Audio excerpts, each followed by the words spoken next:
자, 오늘 40페이지 할 차례입니다. 분열 왕국 시대. 자, 이 전에가 단일 왕국 시대였습니다. 왕정이 시작. 우리가 지금 사무엘상을 하기 때문에 딱 요즘 하는 거와 맥락이 이어지는데, 단일 왕국이 시작하자마자 사울, 다윗, 솔로몬, 그 다음에 나라가 깨져서 분열 왕국이 됩니다. 분열 왕국 시대. 5-7 분열 왕국 시대 40페이지. 제목부터 뭐가 느껴집니까? 쪼개졌구나. 벌써 왕궁이 박살났구나. 오늘 사무엘이 분명히 경고했죠. 니네 왕을 세우면 니네 큰일 나. 니네 다쳐. 니네 모든 불이익을 당하게 될 거야. 비극을 초래하게 될 거야. 하나님 앞에 부르짖게 될 거야. 반드시 후회하게 될 거야. 사무엘이 오늘 아침에 3가지 얘기했죠. 어떤 비극이 옵니까? 하나님의 왕대심을 버리면 첫 번째, 가족이 해체된다. 두 번째, 재산이 갈취된다. 세 번째, 자유를 잃어버리게 된다. 분명히 경고했어요. 분명히 잘 안 될 거라고. 인간의 왕국은 오래가지 못할 거라고 분명히 경고했는데 이스라엘 백성이 들었습니까? 안 들었습니까? 안 들어요. 들어야 될 때 안 들으면 반드시 후회하게 된다. 이게 남의 일인가? 아니죠. 지금 하나님이 내 영혼을 향해서 계속 말씀하고 계실 때 내가 도망가고 있진 않은지, 내가 거절하고 있진 않은지. 어느 부분은 순종해요. 우리가 순종을 안 하는 건 아니에요. 예배도 잘 드리고 순종도 해요. 그러나 순종을 잘하는 것 같은데 어느 부분은 고집이 또 세요. 순종 잘하는 것 같은 분도 그런 성질이 있더라고요. 숨은 성격이 있어요. 어느 한 부분은 아주 고래 힘줄이에요. 안 바뀌어요. 하나님이 말해도 안 바뀌고 예배를 은혜롭게 드렸는데도 안 바뀌어요. 근데 기도하세요. 그것까지 바뀌도록 하나님 내 고집을 나도 못 꺾은 내 고집을 하나님 꺾어주세요. 내 안에 이 견고한 진들이 무너지게 해주세요. 내 안에 이 쓴뿌리가 나도 뽑아내지 못한 이 옛 버릇들이, 이 고질적인 질병들이 떠나가게 해주십시오. 그렇게 들을 수 있는 게 복이에요. 아침에 말했죠. 믿음은 들음에서 난다고요. 여러분 오늘 들으려고 오셨죠? 들으려고 오셔서 안 들으시는 분도 있어요. 듣기는 듣는데 듣는 척은 잘하는데 알아는 들었는데 행동이 안 변하는 분이 있어요. 믿음이 들음에서 나고 그 들음을 통해 삶이 변화되고 행동이 수정되고 언어와 행실이 바뀌고 삶의 변화가 일어나는, 말씀은 살아있는 능력이 삶으로 나타나는, 언어가 바뀌고 이 행동이 바뀌고 습관이 바뀌고 너네 모든 삶의 양식이 변화되는, 그래야 교회가 능력이 있는 거예요. 우리 아내가 교회 가더니 바뀌었다. 우리 남편이 교회 가니까 바뀌었다. 그런데 왜 그 남편이 교회 안 나오겠어요? 아내가 바뀌었는데, 남편이 바뀌었는데. 우리 교회 학교에 아이들만 교회 오는 집이 있어요. 그런데 아이들이 바뀌니까 부모가 오더라고요. 아이가 바뀌는 거 보니까 신기하거든요. 하나님이 살아계시는구나. 누구를 통해서든 전도가 돼야 돼요. 여러분들 통해서 전도가 돼야 돼요. 코로나를 지나서 교회가 새롭게, 오늘도 굉장히 많이 현장 예배 오시고 점점 많이 오고 계신데, 새로운 하나님의 이 흐름이, 영적인 파도가 목양교회에게 지금 지나가고 있습니다. 새로운 하나님 준비를 하고 계세요. 이 일에 하나님 내가 여기 있습니다. 나를 사용해 주십시오. 내가 잘 듣겠습니다. 말씀대로 새롭게 시작하겠습니다. 내게 기회를 주십시오. 내가 여기 있습니다. 라고 하나님 앞에 쓰임받는 여러분 되시기를 바랍니다. 자, 왕정 시대가 됐는데 사울은 변심, 다윗은 전심, 그리고 솔로몬은 반심. 자, 사울왕 다시 한번. 사울은 변심, 다윗은 전심, 솔로몬은 반심. 다윗은 잘못을 많이 했는데도 그래도 하나님이 전심으로 봐줬어요. 마음에 합한 자로 봐줬죠. 그러니까 믿음이 하나님께 향해 있으면, 그 마음의 중심이 하나님께 향해 있으면 우리가 완벽하지 못하니까 때로 넘어져도 실수해도 어긋나도 돌아오면 돼요. 회개하면 되니까 하나님은 기회를 충분히 주신다. 그러나 이스라엘의 이 왕정은 아주 혼탁해지기 시작하고 분열되기 시작했다. 교재를 보시면 한국과 이스라엘의 분열의 유사점이 있습니다. 첫 번째는 내부 계층 간 갈등이 있어요. 내부적으로 골맞습니다. 유다 지파와 나머지 지파. 이렇게 분열이 되죠. 한국도 지금 분열되어 있죠. 세대 간으로 나눠져 있고, 또 남북 간, 동서간 나눠져 있고, 요새는 또 연령층으로 나눠 있고, 또 성적으로도 나눠 있고, 이게 갈라질 게 너무나 많아서 자꾸 갈라지게 해요. 건강한 분열이 있고 병든 분열이 있는데 한국은 지금 자꾸 병들게 분열하고 있습니다. 기도해야 되죠. 분열될 것이 연합할 수 있도록, 이 한국이 쪼개지지 않도록, 이 갈라진 이 벽들이 무너질 수 있도록 교회가 기도해야 될 줄로 믿습니다. 그리고 외부에서는 주변 국가에서 이렇게 압박을 넣습니다. 이 이스라엘은 이 애굽에서 굉장히 공격을 많이 했습니다. 간섭을 많이 했고, 또 한국 분단에는 소련과 미국이 주도적으로 나섰죠.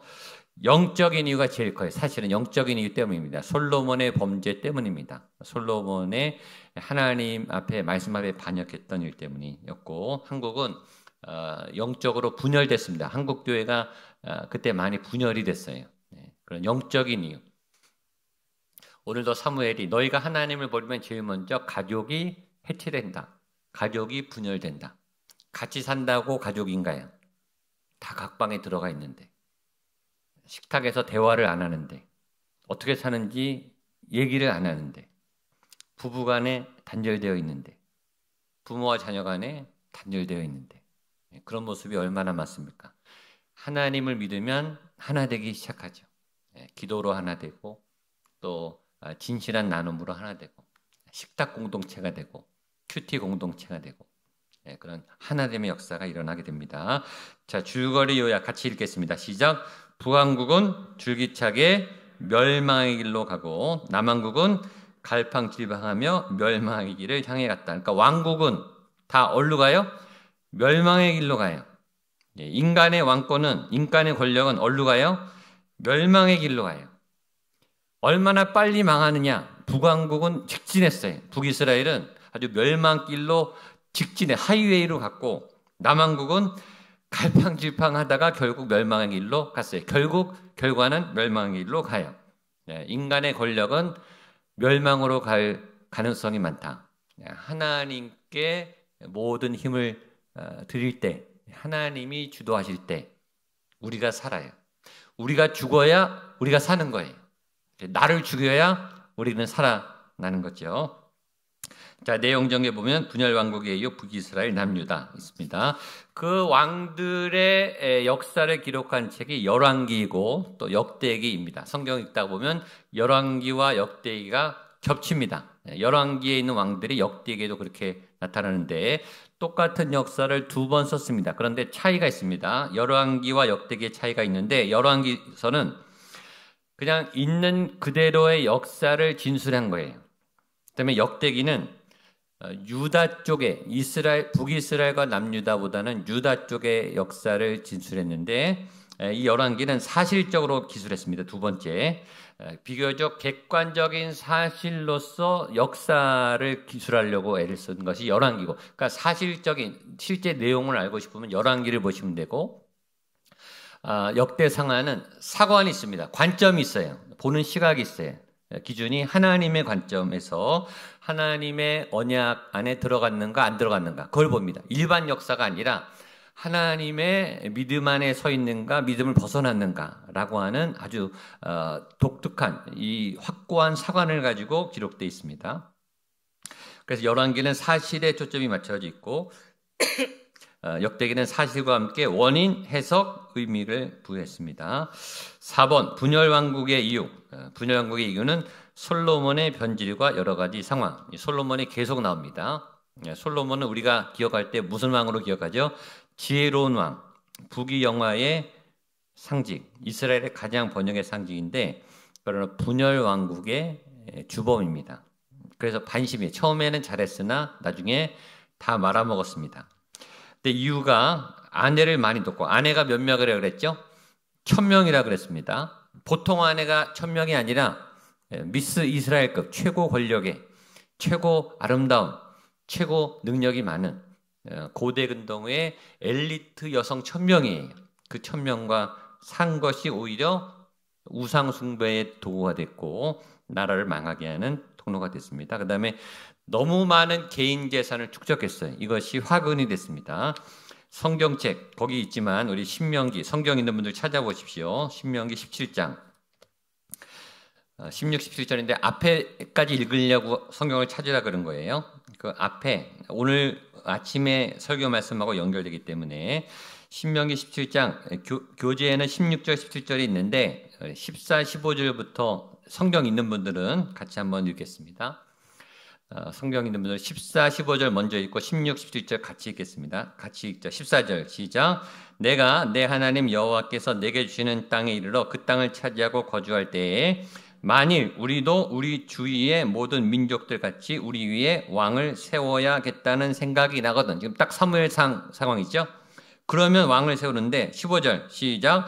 반드시 내 하나님 여호와께서 택하신 자를 내 위에 왕으로 세울 것이며 내 위에 왕을 세우려면 내 형제 중에서 한 사람을 택할 것이요 내 형제가 아닌 타국인을 내 위에 세우지 말 것이며 16, 17은 교재 있죠. 같이 읽겠습니다. 시작. 그는 병마를 많이 두지 말 것이요 병마를 많이 얻으려고 그 백성을 애굽으로 돌아가게 하지 말 것이니 이는 여호와께서 너희에게 이르시기를 너희가 이후에 그 길로 다시 돌아가지 말 것이라 하셨음이며 그에게 아내를 많이 두어 그의 마음이 미혹되게 하지 말 것이며 자기를 위하여 은금을 많이 쌓지 말 것이니라. 아멘. 자, 신명기가 지금 우리 열왕기 상하를 하는데 신명기가 훨씬 앞이죠. 가나안 땅에 들어가기 전에 이미 가나안 땅을 정복하기도 전에 이미 모세를 통해서 하나님이 네가 가나안 땅을 차지한 다음에 혹시 다른 나라처럼 왕을 세우고 싶거든 세우지 않는 게 제일 좋은데 만약에 고집을 부려서 세우게 되면은 하나님께서 택하신 왕을 반드시 세우고 그 왕한테 주의사항 3가지가 있다. 첫 번째, 병마를 많이 두지 말아라. 개인, 왕의 무기를 많이 두지 말아라. 두 번째, 17절. 뭐죠? 아내를 많이 두지 말아라. 세 번째, 자기를 위하여 은금을 많이 쌓지 말아라. 재산을 많이 쌓지 말아라. 왕을 세울 때 하나님이 조건을 내걸어서 첫 번째, 자기 군사력을 강화시키지 말아라. 두 번째, 아내를 많이 취하지 말아라. 세 번째, 재산을 많이 쌓아놓지 마라. 이게 왕의 해야 할 하나님의 절대 주의사항 3가지. 왜냐하면 여기 다 넘어지기 때문에. 인간은 권력을 다스릴 힘이 없어요. 군사력을 통제할 힘이 없어요. 인간 안에. 사람을 통제할 힘이 없어요. 그다음에 재물을 통제할 힘이 없어요. 그러니까 하나님이 미리 신명기에서 이미 주의사항 3가지를 다 줬는데 솔로몬은 이 3가지를 다 어겼는데 엄청나게 어겼어요. 개인 군사를 막강하게 키웠고 아내가 1000명이었고 은금은 쌓아둘 데가 없을 만큼 많이 축적했어요. 하나님의 주의사항을 무시했습니다. 그래서 이스라엘 나라가 쪼개진 거예요. 자, 우리는 여기서 굉장히 중요한 메시지를 배웁니다. 솔로몬 왕은 누굽니까? 가장 지혜로운 왕, 가장 강력한 권세를 가진 왕, 세 번째 가장 재물이 많은 왕이었어요. 그때 나라는 쪼개졌고 솔로몬은 가장 많이 타락했어요. 지혜가 많을 때 여러분 똑똑한 거 너무 부러워하지 마세요. 학벌 좋은 거 너무 부러워하지 마세요. 두 번째, 권력이 많은 거 너무 부러워할 필요가 없다. 세 번째, 재물이 너무 많은 거 부러워할 필요가 없다. 타락의 지름길이다. 하나님은 지혜가 많은 사람을 좋아하는가? 똑똑한 사람을 좋아하는가? 공부 잘하는 사람을 좋아하는가? 좋은 대학 가고 학벌이 좋은 사람을 좋아하는가? 절대 그렇지 않습니다. 힘이 센 사람, 인기가 많은 사람을 좋아하는가? 그렇지 않습니다. 재물이 많은 사람, 부자인 사람 좋아하는가? 그렇지 않아요. 하나님의 기준에 합당한 여러분 되시기를 축복합니다. 오히려 이것이 타락의 도구가 되고 하나님의 나라를 쪼개는 죄의 도구가 됩니다. 그래서 하나님을 주인 삼지 않으면 어떤 능력도, 어떤 재물도, 어떤 인기도, 어떤 힘도 반드시 타락한다. 그래서 아침에 제가 계속 강조했지만 내가 주인 삼은 모든 것은 내려놓고 내 주 대신 주님 앞에 나가서 하나님 이 재물을 다스려 주십시오. 이 지혜를 다스려 주십시오. 이 힘을 하나님이 다스려 주십시오. 여러분에게 있는 그 소중한, 그래서 너무 부러워하지 마세요. 지금 있는 그 자리가 행복한 겁니다. 지금 여러분 있는 자리로 충분합니다. 주님 한 분만으로 나는 만족할 수 있습니다. 그러면 없는데 마음이 평안해요. 모자라고 부족한데 힘이 없는데 그렇게 건강하지 않은데 근데 마음이 행복해요. 그건 세상이 얻을 수 없는 거예요. 세상이 알 수 없는 거라 그랬어요. 그런 놀라운 든든한 하나님의 임재 가운데 있는 저와 여러분 되시기를 주님의 이름으로 축복합니다. 자, 북이스라엘부터 보겠습니다. 북이스라엘은 계속 성경에 여로보암의 길을 따라갔다. 이거는 우상의 길을 따라갔다. 그렇게 해석하면 됩니다. 자, 르호보암이 솔로몬의 아들인데 같이 한번 읽어보죠. 시작. 원로들의 충언을 무시하고 소년들의 교훈을 중시하며 백성들의 탄원을 저버림으로 왕국 분열을 일으킨 원인 효용이다. 르호보암의 아버지가 누구죠? 솔로몬입니다. 그러니까 르호보암이 이렇게 된 거는 누구 책임이에요? 솔로몬 책임이에요. 아들을 양육을 잘 못했어요. 그리고 준비되지 않은 아들에게 정권을 넘겨줬어요. 준비되지 못한 사람에게 힘을 주면 이런 일이 일어나죠. 원로들의 충언을 무시하고 들어야 될 말을 안 듣고 소년들의 교훈을 중시하며 안 들어야 될 말은 듣고, 그렇죠? 백성들의 탄원을 무시하고 하나님이 통로로 쓰시는 그 말들을 무시하고 왕국을 분열이 됐다. 그래서 여로보암이 나오는데 여로보암 거기에 베델과 단에 여로보암 그러면 금송아지 그렇게 생각하시면 됩니다. 예.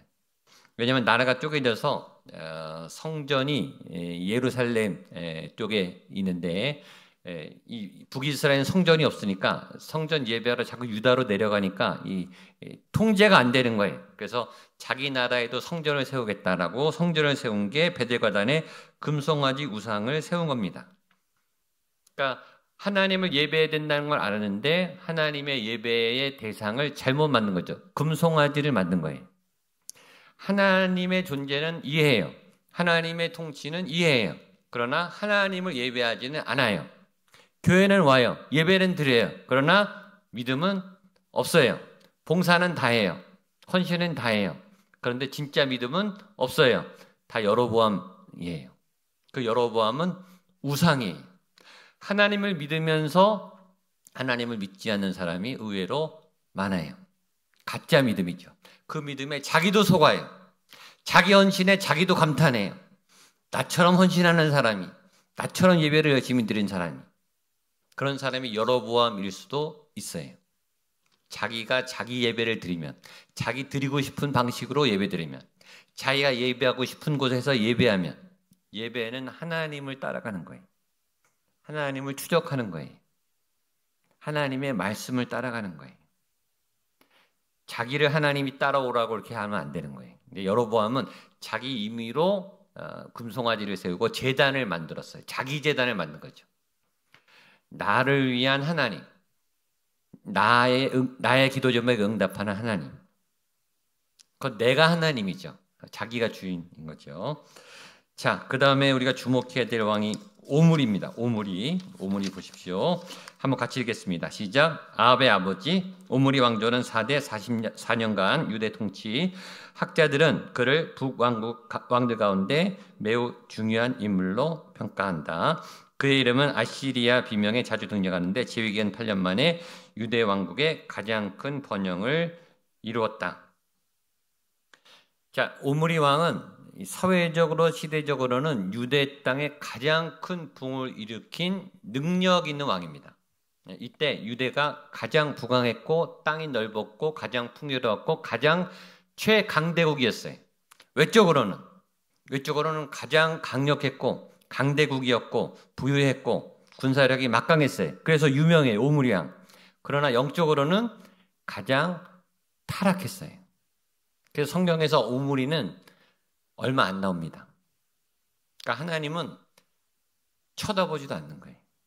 사회가 아무리 극찬을 하고 뉴스와 신문에 오르내리고 절대적인 권력을 가지고 세계를 떵떵거리게 아무리 떠들어대도 하나님은 콧방귀도 안 껴요. 요새 테슬라, 일론 머스크, 아이폰, 구글, 뉴스에 오르내리는 세계 정상들, 권력자들, 유명 기업들, 하나님은 콧방귀도 안 껴요. 그들의 믿음을 보세요. 이스라엘 역사에 오므리는 살짝 나왔다 없어져요. 그냥 죄인이고 지옥 갈 사람이에요. 하나님의 안중이 없어요. 그러니까 여러분들의 시각을 하나님의 시각으로 보세요. 얼마나 강력한 군대인가, 얼마나 큰 영토를 가졌는가, 얼마나 업적이 큰가, 얼마나 이 경영의 혁신을 이루었는가, 얼마나 재산이 많은가. 그거는 하나님의 안중에 그건 아무것도 아니죠. 그건 아무것도 아니에요. 하나님이 볼 때 돈이 많아봤자 얼마나 많겠냐 이거예요. 네가 힘이 세봤자 얼마나 힘이 세냐는 거예요. 살아봤자 얼마나 오래 사느냐. 하나님이 볼 때는 지나가는 안개예요.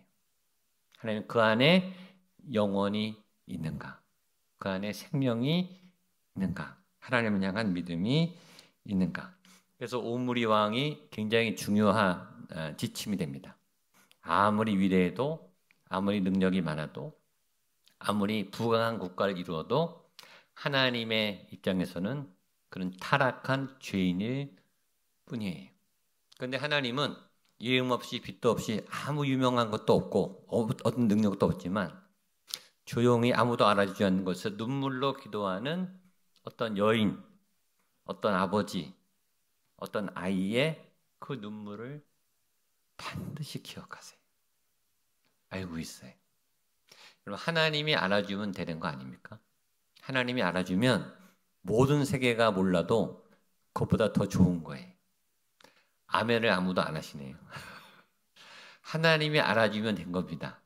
하나님이 여러분의 헌신과 또 간절함과 눈물과 숨은 봉사를 아시는 줄로 믿습니다. 그런 찬양이죠. 내 이름 아시죠? 하나님 내 이름 아시죠? 나 여기 있는 거 아시죠? 나 이렇게 힘들지만 믿음 지키는 거 아시죠? 내가 이렇게 조용히 찬양하는 거 아시죠? 내 간절한 신음의 고백을 하나님 아시죠? 오므리는 기억도 안 하시고 하나님은 그런 사람을 소중히 여기시는 분이신 줄로 믿습니다. 그러니까 희망을 가지세요. 용기를 가지시고요. 자, 아합과 이세벨이 나옵니다. 아합 오므리의 아들인데 아주 타락한 왕의 대명사고 결혼을 잘못했어요. 결혼을 잘해야 됩니다. 이세벨이라고 하는 아주 센 여인을 만나게 됩니다. 그리고 이때 드디어 엘리야가 등장해서 갈멜산 전투 850대 1로 싸우는 갈멜산 전투가 등장합니다. 이때 엘리야가 기도하는데 불로 응답하소서라고 기도합니다. 이때 엘리야의 기도에서 배울 게 있어요. 불이 언제 임했는가 몰라요. 왜 모르는가? 엘리야가 너무 간절히 기도하느라고 불이 언제 임하는지를 모르고 기도했어요. 나를 잃어버릴 만큼, 상황을 잊어버릴 만큼 하나님께 몰입했어요. 근데 어느 순간 불이 임하여. 하나님의 불은, 하나님의 성령은 임으로 임하세요. 하나님의 때에. 우리가 모르는 어느 순간에, 예측할 수 없는 순간에 응답이 임해요. 여러분에게 하나님이 언제 응답하시는가 몰라요. 하나님의 임의로, 하나님의 결정하는 어느 순간에. 그러나 반드시 불이 임합니다. 엘리야의 불이 여러분의 삶에도 임하게 되기를 축복합니다. 불이 있는가? 내 안에 불이 살아있는가? 내 안에 불이 커져가는가? 내 안에 불이 작아지는가? 목양교회 불이 커져가고 있는가? 작아지고 있는가? 불이 중요해요.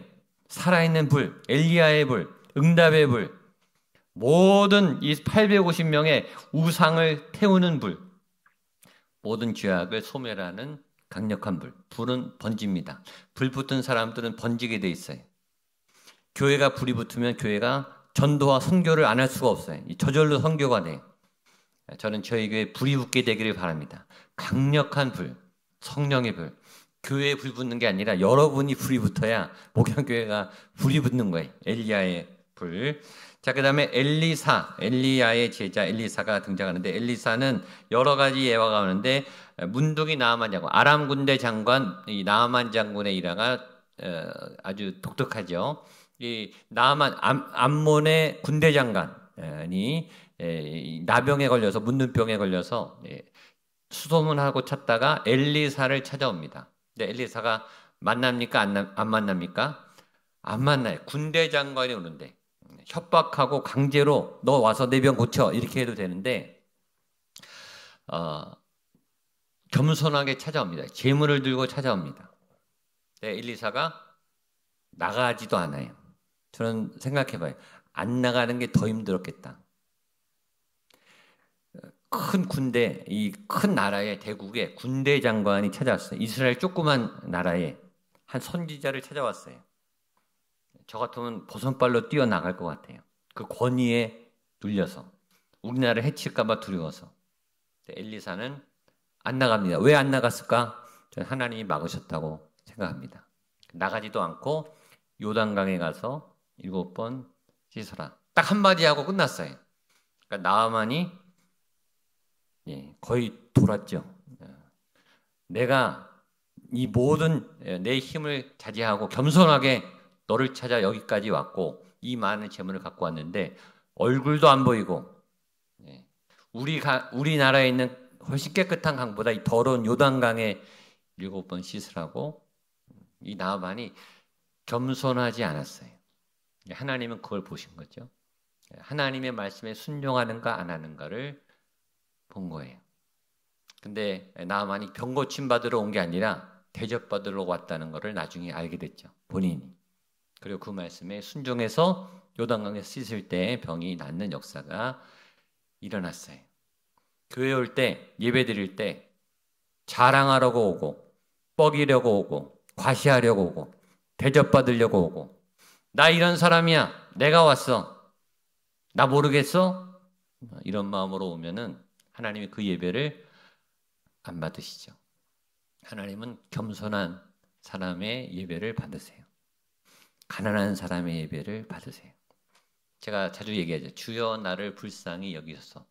그게 제일 좋은 예배 태도입니다. 한번 따라해요. 주여 나를 불쌍히 여기소서. 마음이 가난해야 그 기도가 나옵니다. 주님, 저는 아무것도 아닙니다. 저는 불쌍한 사람입니다. 저는 하나님이 안 도와주시면 바로 넘어지는 사람입니다. 하나님이 붙잡아주지 않으면 하루도 못 사는 사람입니다. 제게 생명을 열어주시고 제 삶을 보호해 주시고 우리의 자녀들을 눈동자와 같이 돌봐 주시옵소서. 내가 잘해서 잘 사는 게 아니에요. 하나님이 막아주시기 때문에 잘 사는 거죠. 나아만의 순종을 통해서 우리는 하나님 앞에 순종해야 되는 것을 깨닫습니다. 자, 넘기시면 북이스라엘은 BC 722년에 어디에 망하죠? 아수르. 그거 기억하시면 되겠습니다. 남유다는 얼마 더 버텼어요. 그러나 4번 BC 583년에 망하게 됩니다. 자, 지도 보시고 포로 시대 넘어가겠습니다. 나라가 망하니까 포로로 잡혀갑니다.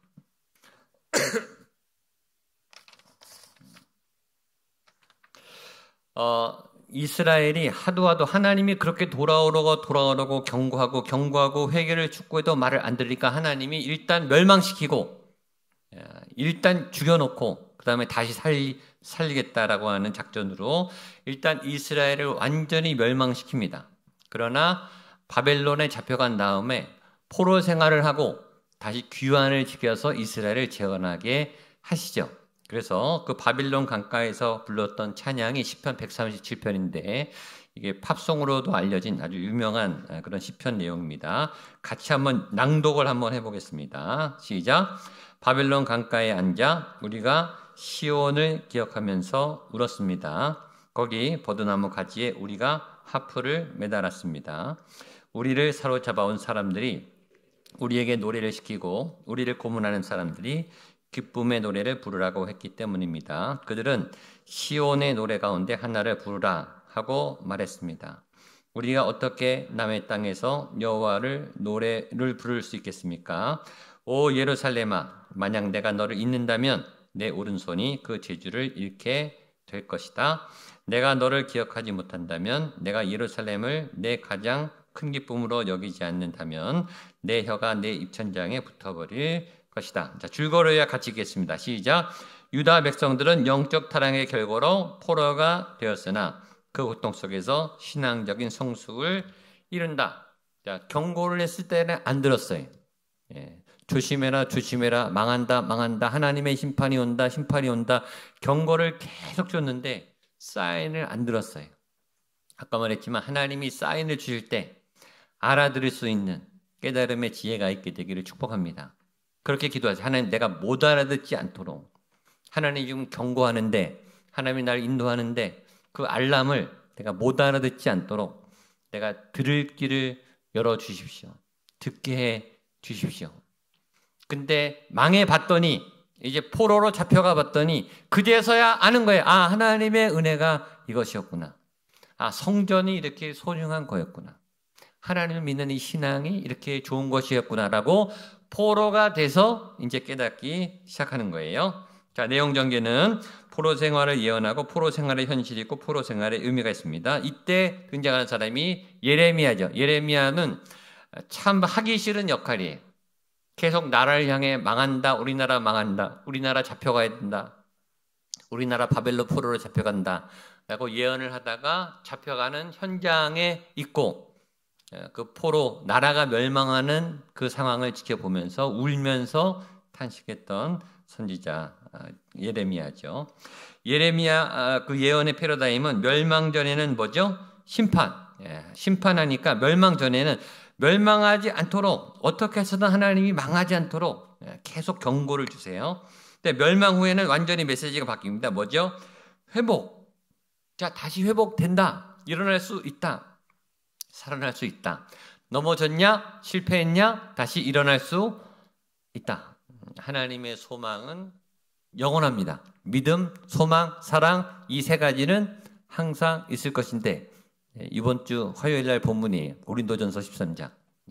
믿음, 소망, 사랑, 이 세 가지는 뭐라고요? 항상 있을 것인데, 하나님이 말했어요. 그러니까 아무리 절망스러워도 소망을 찾아보세요. 어딘가 소망의 문이 있어요. 아무리 없는 것 같아도 믿음이 어딘가 있어요. 믿음을 찾아서 들어가세요. 아무리 나를 사랑해 줄 사람이 없는 것 같아도 사랑은 어딘가 있어요. 이 세 가지는 항상 있을 것인데, 멸망했을지라도 회복의 소망이 있다. 자, 포로 생활 잡혀갔더니, 자, 바벨론이 이스라엘 유다보다 훨씬 선진국입니다. 그러니까 선진국에 간 거예요. 포로로 갔는데 문화는 훨씬 융성한 거예요. 경제적으로 훨씬 풍요로운 거예요. 그러니까 포로 생활 70년 동안 바벨론에서 이 포로 된 이스라엘 백성들이 자리를 잡기 시작했어요. 번영하기 시작했어요. 땅을 사기 시작하고 재산을 축적하기 시작해서 사실 이스라엘에서보다 더 잘 살아요. 망했는데, 그러니까 하나님은 하나님의 백성들을 때로 혼내주기도 하지만, 그러나 그래도 아버지의 마음으로, 어머니의 마음으로 그래도 야단을 쳐도 돌봐주면서 야단을 치시는 거예요. 그러면서 5번에 2번 내면적 자숙과 성숙의 기간, 그런 노래 있죠. 아픈 만큼 뭐해지고 성숙해지고, 고통을 겪은 만큼. 그래서 때로 고난이 유익이고 또 고생과 실패가 약이 되죠. 자, 포로 생활의 의미 같이 한번 읽어보겠습니다. 1번 시작. 성전 중심 신앙생활의 축복에 대한 깨달음. 2번 회당 중심의 신앙 공동체 생활 시작. 3번 하나님의 사랑이 얼마나 큰 것인가에 대한 정리를 시작했고 4번 신앙적 안목을 가지고 역사를 다시 정리하기. 그러니까 망해 보니까 이제 정신을 차린 거예요. 넘어져 보니까 이제 하나님의 사랑이 얼마나 큰가. 성전이 파괴되니까 2번 특히 중요합니다. 회당 중심. 지금 교회의 전신이죠. 회당 중심. 성전은 없으니까 예루살렘 성전이 무너졌으니까 이제 군데군데 모여서 예배하는 예배 공동체, 회당 중심의 말씀 공동체가 모여지기 시작했습니다. 자, 포로 귀환까지 한번 보겠습니다. 자, 포로 귀환 넘어가겠습니다.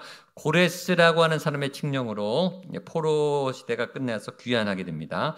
줄거리 요약 같이 읽겠습니다. 시작. 고레스 칙령에 의한 귀환이 허락된 유대 백성은 3차에 걸쳐서 귀환하고 돌아와 성전과 신앙과 예루살렘을 재건한다. 포로 귀환, 성전 재건, 영적 재건, 성벽 재건. 고레스 칙령 후에 금방 귀환하지 않아요. 왜냐하면 바벨론이 더 선진국이니까. 더 거기에 이제 70년 동안 자리를 잡고 땅 사고 집 사고 가족끼리 다 이제 뿌리를 내렸기 때문에 이제 유대로 오는 거는 이민 생활인 거예요. 낯선 땅에. 또 이쪽은 기반 시설이 없어요. 더 후진국이에요. 맨 땅에 헤딩을 해야 되는. 그러니까 많이 오지를 않았어요. 그래서 포로기한이 3차에 걸쳐서 진행됩니다. 1차 포로기한, 포로기한 2차 에스라, 포로기한 3차 느헤미야. 그래서 성벽 재건을 합니다. 자, 성전 재건. 그래서 하나님의 성전이 재건되는 그런 재건의 역사가 있고요. 4번. 그러면서 영적 재건, 성전만 재건하는, 건물만 재건하는 게 아니라 영적으로 믿음을 재건하는 일을 에스라가 합니다. 영적 재건 1번을 보면 학사 겸 제사장 에스라. 에스라에게 나올 때 항상 학사 겸 제사장 이렇게 나옵니다. 한번 따라하세요. 학사 겸 제사장. 이건 지성과 영성을 겸비한 사람이라는 거예요. 그러니까 학문적으로도 똑똑하고 영적으로도 똑똑하고 지성과 영성을 겸비한 리더. 자, 이사야 50장 4절 우리 47페이지 맨 위에 같이 한번 읽어보겠습니다. 시작. 주 여호와께서 학자들의 혀를 내게 주사 나로 곤고한 자를 말로 어떻게 도와줄 줄 알게 하시고 아침마다 깨우치되 나의 귀를 깨우치사 학자들 같이 알아듣게 하시도다. 아멘. 두 가지 다 사모하세요. 하나님을 아는 지식, 하나님을 깨닫는 지식, 또 풍성하게, 또 하나님을 믿는 믿음 영성도 풍성하게. 기왕이면, 그렇죠? 지금 여러분들이 지식을 공부하지만 지식과 함께 영성도, 지성과 영성을 겸비한. 옆에 분에게 지성과 영성을 겸비하십시오. 에스라와 같은 리더가 되십시오. 자, 그 다음에 성벽 재건의 느헤미야가 이제 성벽 재건을 아주 기적적으로 52일 만에 완공합니다. 거기 보면 1번 새벽부터 오전까지 6시간 에스라의 느헤미야 부흥운동이 느헤미야 8장에 나오는데 그때 말씀의 각성이 일어나서 6시간 동안 일어나서 예배를 드립니다. 서서 단 한 사람도 앉지 않고 모든 백성이 일어나서 또 말씀을 듣고 회복을 합니다. 하나님의 말씀이 이런 거구나. 예배가 단절되고 말씀을 잃어버렸다가 말씀을 들으니까 막 영혼이 살아나는 거예요. 진짜 말씀. 진짜 말씀을 들으면 우리가 살아나죠. 그때 느헤미야가 한 말이 있습니다. 우리 마지막 8장 10절 느헤미야 같이 한번 읽고 마치겠습니다. 시작. 느헤미야가 또 그들에게 이르기를 너희는 가서 살찐 것을 먹고 단 것을 마시되 준비하지 못한 자에게는 나누어 주라. 이날은 우리 주의 성일이니 근심하지 말라. 여호와로 인하여 기뻐하는 것이 너희의 힘이니라 하고 근심하지 말라. 여호와를 기뻐하는 것이 너희의 힘이다. 여호와를 기뻐하라. 내 마음의 소원을 이루어 주시리로다. 여호와를 기뻐한다는 것은 예배하라라는 것입니다. 여호와를 기뻐하라. 여호와를 예배하는 것이 너희의 힘이니라. 예배하면 힘이 납니다. 예배하면 생명이 살아납니다. 예배하면 능력이 부어집니다. 그런 예배자로 성벽을 재건하고 성전을 재건하고 영성을 재건하는 우리 모든 성도님들 되시기를 축복합니다. 다 같이 일어나서 우리 찬양하고 우리 말씀을 따라 한번 같이 기도하겠습니다. 우리